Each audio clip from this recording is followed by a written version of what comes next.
Your T-Mobile gateway acts as both a modem and router, bringing 5G internet to your devices. For Wi-Fi connection, find the network name and password on the gateway's label or in the T-Mobile Internet app. Use WPA3 for security. Modern devices connect automatically, while older ones may require manual setup using the 2.4 GHz band for best range. Alternatively, use an Ethernet cable for a stable, high-speed connection.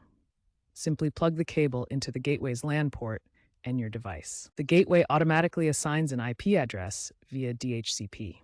Ethernet is ideal for minimizing latency, achieving speeds of 500 megabits per second with less than 10 milliseconds ping, outperforming Wi-Fi in busy multi-device environments. MAC filtering adds a layer of security by allowing or blocking devices based on their unique MAC address. Find the MAC address in your device's settings, such as using the ipconfig command on Windows. In the T-Mobile Internet app or web portal at 192.168.12.1, whitelist trusted devices by entering their MAC addresses. This prevents unauthorized devices from connecting to your network. While MAC filtering is a good first step, remember it's not foolproof, as MAC addresses can be spoofed. For ultimate security, combine it with strong passwords and consider using a VPN.